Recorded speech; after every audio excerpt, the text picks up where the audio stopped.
Hi, Bible readers. It's day 4, week 5 of the Bible in a Year Live Chronological podcast. Today, we will continue to read from the Complete Jewish Bible and we'll be reading Exodus 19 to 21.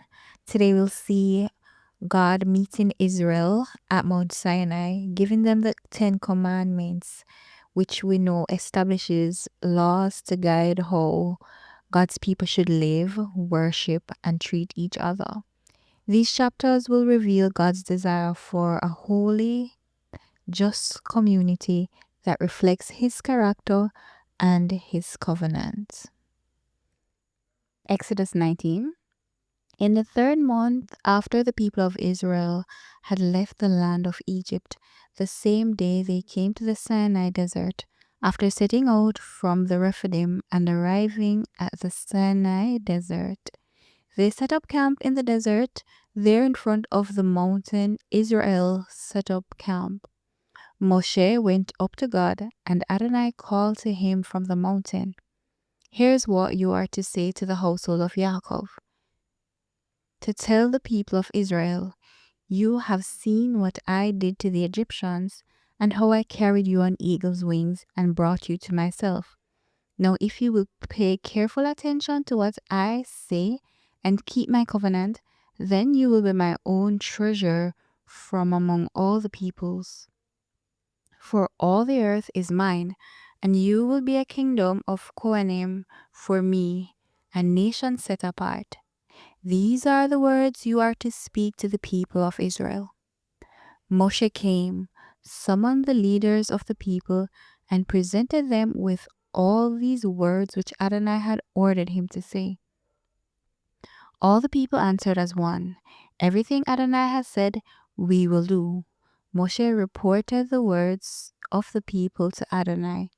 Adonai said to Moshe, "See, I am coming to you in a thick cloud, so that the people will be able to hear when I speak with you, and also to trust in you forever." Moshe had told Adonai what the people had said, so Adonai said to Moshe, "Go to the people today and tomorrow, separate them for me by having them wash their clothing, and prepare for the 3rd day. For on the 3rd day, Adonai will come down on Mount Sinai before the eyes of all the people. You are to set limits for the people all around and say, be careful not to go up on the mountain or even touch its base. Whoever touches the mountain will surely be put to death. No hand is to touch him, for he must be stoned or shot by arrows. Neither animal nor human will be allowed to live. When the shofar sounds, they may go up on the mountain. Moshe went down from the mountain to the people and separated the people for God, and they washed their clothing. He said to the people, "Prepare for the 3rd day. Don't approach a woman." On the morning of the 3rd day, there was a thunder, lightning, and a thick cloud on the mountain. Then a shofar blast sounded so loudly that all the people in the camp trembled. Moshe brought the people out of the camp to meet God. They stood near the base of the mountain. Mount Sinai was enveloped in smoke because Adonai descended onto it in fire. The smoke went up like the smoke from a furnace, and the whole mountain shook violently. As the sound of the shofar grew louder and louder, Moshe spoke, and God answered him with a voice. Adonai came down onto Mount Sinai to the top of the mountain. Then Adonai called Moshe to the top of the mountain, and Moshe went up. Adonai said to Moshe, "Go down and warn the people not to force their way through to Adonai to see him. If they do, many of them will perish. Even the Kohanim who are allowed to approach Adonai must keep themselves holy. Otherwise, Adonai may break out against them." Moshe said to Adonai, "The people can't come up to Mount Sinai because you ordered us to set limits around the mountain and separate it." But Adonai answered him, "Go, get down, then come back up. you and Aaron with you. But don't let the Kohanim and the people force their way through to come up to Adonai, or he'll break out against them. So Moshe went down to the people and told them. Exodus 20. Then God said all these words: I am Adonai your God, who brought you out of the land of Egypt, out of the abode of slavery. You are to have no other gods before me. You are not to make for yourselves a carved image or any kind of representation of anything in heaven above, on the earth beneath, or in the water below the shoreline. You are not to bow down to them or serve them, for I, Adonai, your God, am a jealous God, punishing the children for the sins of the parents to the third and fourth generation of those who hate me, but displaying grace to the thousandth generation of those who love me and obey my mitzvot. You are not to use lightly the name of Adonai your God, because Adonai will not leave unpunished someone who uses his name lightly. Remember the day, Shabbat, to set it apart for God. You have 6 days to labor and do all your work, but the seventh day is a Shabbat for Adonai your God. On it, you are not to do any kind of work, not you, your son, or your daughter, not your male or female slave, not your livestock, and not the foreigner staying with you inside the gates to your property. For in 6 days Adonai made heaven and earth, the sea and everything in them. But on the seventh day he rested. This is why Adonai blessed the day, Shabbat, and separated it for himself. Honor your father and mother so that you may live long in the land which Adonai your God is giving you. Do not murder. Do not commit adultery. Do not steal. Do not give false evidence against your neighbor. Do not covet your neighbor's house.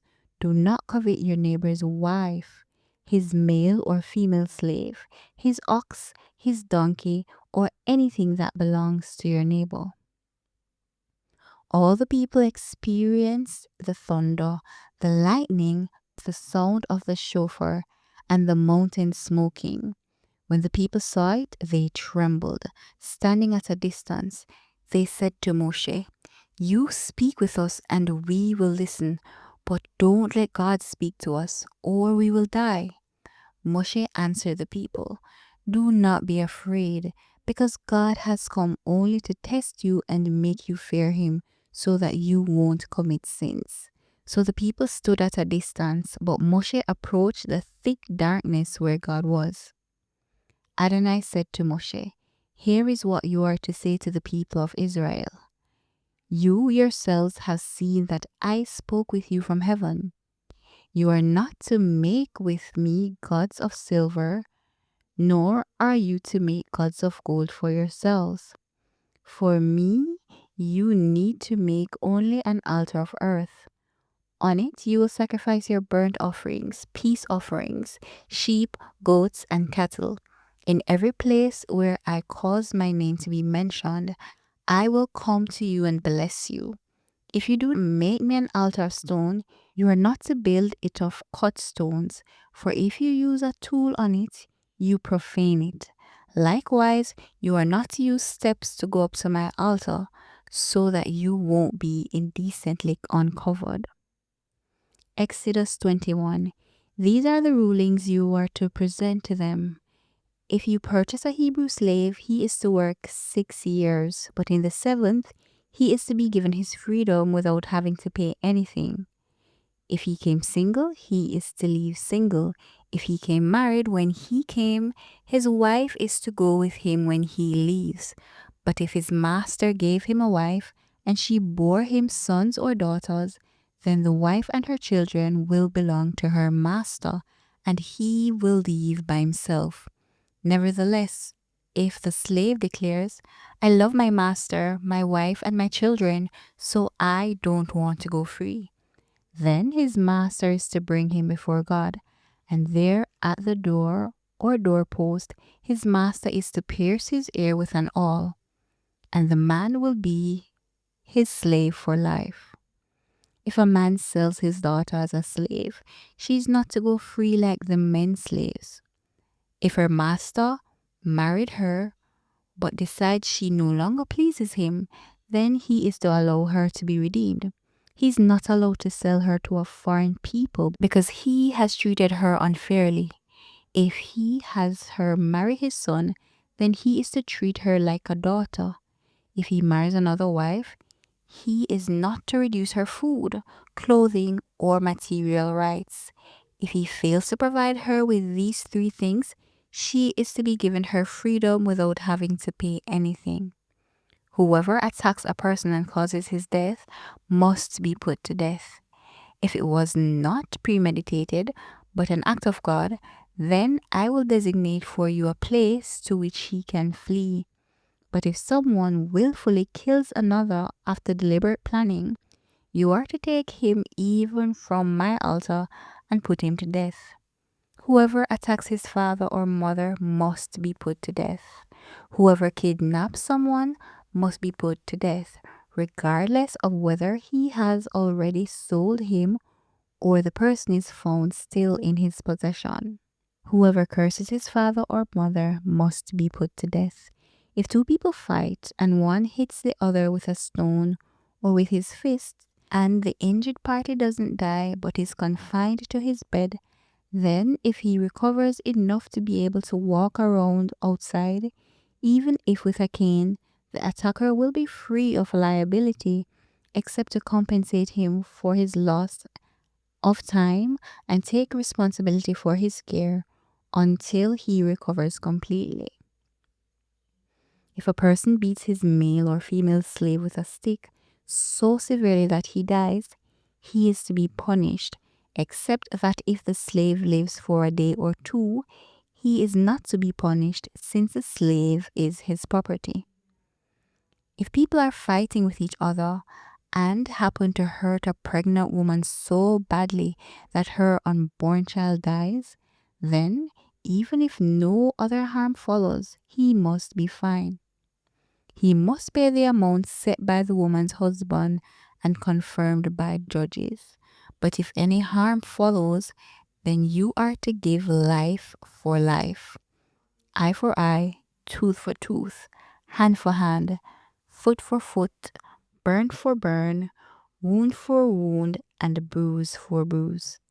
If a person hits his male or female slave's eye and destroys it, he must let him go free in compensation for his eye.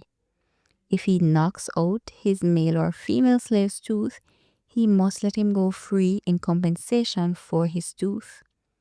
If an ox gores a man or a woman to death, the ox is to be stoned and its flesh not eaten, but the owner of the ox will have no further liability.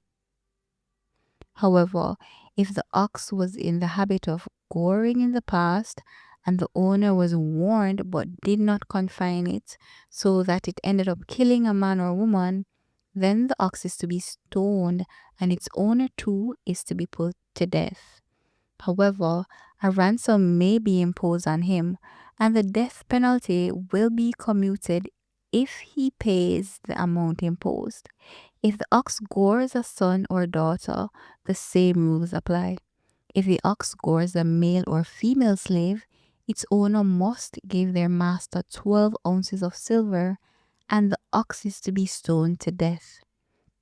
If someone removes a cover from a cistern or digs one and fails to cover it, and an ox or donkey falls in, the owner of the cistern must make good the loss by compensating the animal's owner, but the dead animal will be his.